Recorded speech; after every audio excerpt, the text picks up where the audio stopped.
What is good, Sixers fans? About to get something off my chest, about to get my Sixers bag. Hear me out. One of the reasons Joel Embiid is so oft injured is because he's been poorly managed by the Sixers. And I'm not going where you think I'm going to go with this. I really think he's doing too much on both ends of the floor. Outside of Embiid, I can think of maybe one player that even comes close to having as much responsibility on both ends of the floor, and that's Anthony Davis.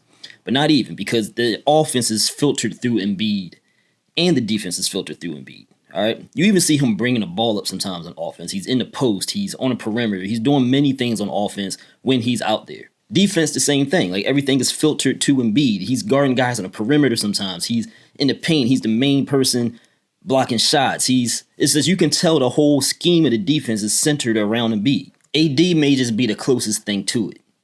But if you look at other centers, like let's take Jokic, for example. How often do you see Jokic like on the perimeter guarding guards, wing players and stuff like that? He's actually protected, I would say, from having too much defensive responsibility. Sometimes he's even taken out of the game on defensive possessions when he just need defense for one possession. Sometimes even taken out of the game. But they put players around Jokic, power forwards, true small forwards, guys that can defend so that he doesn't have all that responsibility. So now he can just focus his energy entirely on the offensive side of the floor. Well, he does play a little bit of defense. I don't want to say he don't play no defense and he rebounds, but he can put most of his energy on the offensive side of the floor. Life is basically made easier for their star in Denver. Now Embiid gets a lot of freak injuries. There was a game earlier in the season where they played against the Knicks, and there was a play where somebody came up to defend Cat, then Embiid was behind him.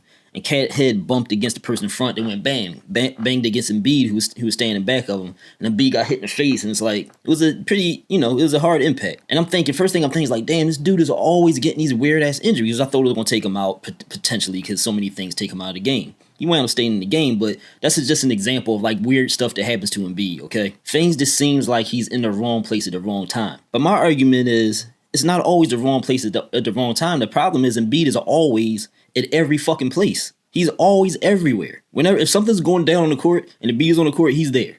Right? Last year when he re-aggravated his knee, he's on the ground and somebody falls on his knee.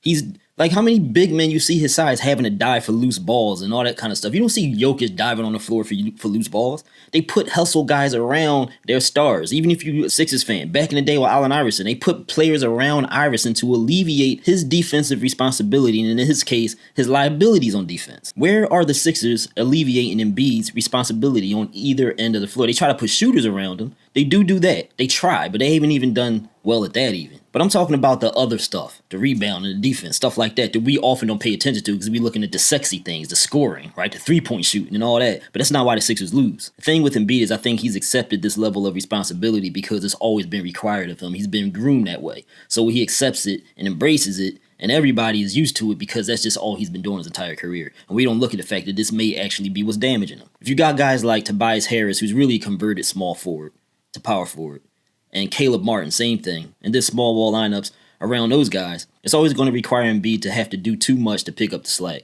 And that's been the case with him his entire career, almost outside of like maybe the Ben Simmons years. Now, Embiid came into the league with injury issues. Foot issues was his first problem, I believe. But he has pre-existing lower extremity issues like leg issues, knees, feet, stuff like that. But as long as you don't alleviate his responsibility, it's just going to make those issues worse. And then it's going to pile on with the so-called freak injuries that actually aren't all that freak. All right, so let's look at last year in particular. Defensive rebounding is bar none, hands down, the biggest issue we've had last year and going into this year. Not shooting, rebounding. There's no disputing this. Defense may be a close second, but that's also affected by defensive rebounding to a degree. If you give the other team multiple attempts to score every time down court, they're probably going to beat you. Like, this is not rocket science. Embiid is statistically a good rebounder for his size. Not great, a good rebounder for his size. One reason he's not a better rebounder at his size statistically is because he's usually having to do other things on the defensive end of the floor, and it takes him out of defensive rebounding position. So he's helping other guys guard their players. Tyrese Maxey is a terrible defender at guard. Like, I love him, but he can't guard anybody. Okay, so guys get by Maxey, they posting him up, stuff like that. And Embiid has to go cover for the lapses on defense by the other guys around him. So that pulls him out of defensive rebounding position. And then now when he's out of defensive rebounding position, you got guys like Caleb Martin and Tobias Harris back there trying to pick up the slack when they're not capable of doing that. Result, we get out-rebounded on nightly basis. Caleb Martin at power forward is a ridiculous idea. He's not better than Tobias Harris at power forward. As much as we hated him. He may be a good rebounder at guard, a good defensive player at guard, but not at fucking power forward. People get mad at him because they saying he don't look good, but he's playing power forward. He can't play that position. He's 6'5", like 210 or something like that, if even. I don't know. But he's not able to play power forward. That's a horrible idea. I was hoping Nick Nurse would know better, but he putting him in there fucking power forward. I don't get it. Kyle Lowry in the backcourt. Kyle Lowry, old ass in the backcourt with Tyrese Maxey, trying to guard bigger guards. Like, they're getting bullied by every team in the backcourt because they too damn small, and in one case, too damn old. Yabu at the backup 5. He's 6'8". Yeah, he's a big guy, but he's smaller, shorter than most guys he's defending at the center position, especially, again, when you got small dudes around him. Not the greatest rebounder at the 5. At the 4, probably an adequate rebounder. Can't defend at all at the 5. At the 4, maybe a decent defender. Yabu at the backup 5 when Embiid is out, instead of playing perhaps Adem Bona, who has never disappointed with the few minutes he's gotten this year when he's playing at the center spot. All right, so let's look at last game against the Pistons. Everybody playing their natural positions, but this wasn't a smart decision by Nick Nurse. This was just lucky because Caleb Martin is out, so his hand was forced. But let's look at how they started the game off. Andre Drummond at the 5, natural position. Yabu at the 4, natural position. PG at the 3, who now has a size advantage over most guys he's playing against, natural position. I think Oubre at the 2, which he can play. Oubre at the 2, and then Tyrese Maxey, of course, at the 1, if you want to say that. Backcourt, basically Tyrese Maxey and Kelly Oubre. A lot of size there. I was shocked, but then I remembered, Caleb Martin out, so that's the only reason he's doing that. But what happened? We out-rebound a nice, young, athletic, good rebounding team. We out-rebound them. The offense suddenly, magically looking like it flows. Drummond, who'd been trash all season, suddenly looked like he can play before he got injured, which, of course, had to happen because, of course, something 6'3" had to happen. Why is this happening? Because everybody knows their fucking roles. Now Drummond has help. Now you can rebound. Now you can push the ball. Now you're getting dunks and alley-oops and open shots because you're not giving the defense a chance to set up every time. He brought in Ricky Council, a huge guard. KJ Martin, probably our best all-around defender outside of Embiid. Adem Bona, all at their natural positions. McCain off the bench to back up Maxey. Now all of a sudden your rotation looks deeper even though you got all these players sitting. No fall off. Suddenly guys you thought couldn't shoot look like they can shoot a little bit. KJ Martin out there shooting threes.